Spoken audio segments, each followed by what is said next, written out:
Today I woke up at noon. Pretty unfortunate because I hate waking up after 10. The day feels like it goes by so much faster. I wanted to start my day as soon as possible, be productive, all that jazz. After getting ready, I got down to business by getting on the computer. Every day I can't help but wish that YouTube was my job, my school, one of the things in which someone would evaluate me. I would get a citizenship ranking based on the likes I gave. My grades would depend on how relevant and thought-provoking my comments are. I suppose in the end, I should be grateful that while YouTube rightfully feels like more than a hobby, at the moment it is only just. And while I spend all my time on it, perhaps if it was a job or school, I might treat it as just and not have as big a dedication to it, because it is something that I choose to go on without any compensation comprehensible by the people not on it. Now, since this is a Thoughts from Places video, I suppose I should do more than play on the computer. So I decided to go for a walk. Not too long, just around my house, since I'm not actually allowed to go for walks on my own. As soon as I stepped outside, I felt embarrassed to be holding my camera.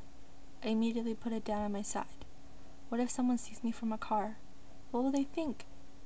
Simply that. What will they actually think? Am I doing a school project? Am I spying? Am I creating a home movie? Or filming just for the sake of filming? What's so wrong about that? Why did I feel, perhaps I still do, embarrassed to film? Here's a tire that I don't actually know how this happened. All I know is that it was terrifying driving with it.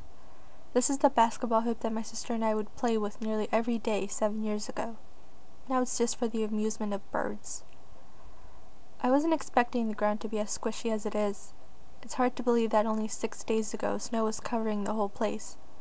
And a couple of days before that, it felt like summertime.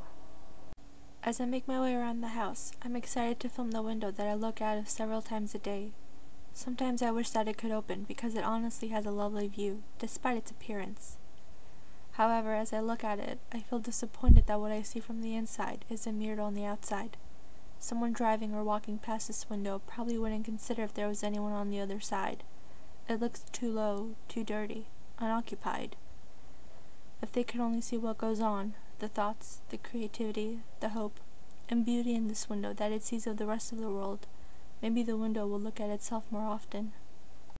Fast forward 3 hours and you have my sister, my mom, and I in a car driving to Borders.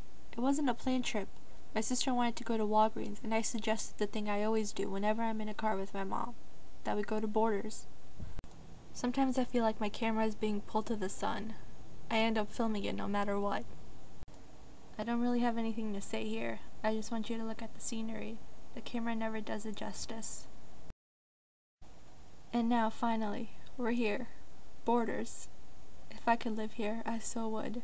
It's got everything. Books, music, chocolate, those cute little planners that I would have no use for but can't help wanting to buy them. Oh, and astrology books. Tons of astrology books. My friends and I could, and in fact we did, spend hours reading and having fun with those. I can never get enough of Borders.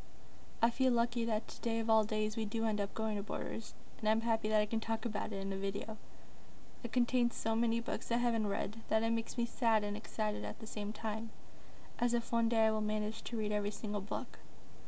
I don't know if I can explain the difference between going to the library and going to a bookstore. I guess, in a library you choose whichever book you want, get it, then return it, whether you like it or not. In a bookstore, I feel like you have to make your decision wisely, since you're giving something to own the book. There's something so magical about being in a bookstore, as well as a library, that I wonder if anyone else can feel it. Does anyone simply feel the patience yet eagerness of the stories waiting to be read? I hope so. As we head home, there's only one thing I'm wondering about. How did John Green manage to get in my video twice? Reaching my house, I realized what may have started as a normal, sluggish day turned out to be pretty fun. The weather was cloudy but ended up turning really cool, and I got 2 books I've been wanting for a while. I can't think of anything better. Then again, as a teenager on spring break who's been inside every day, this probably is as good as it gets, but I'm not complaining. Danielle will see you tomorrow. DFTBA.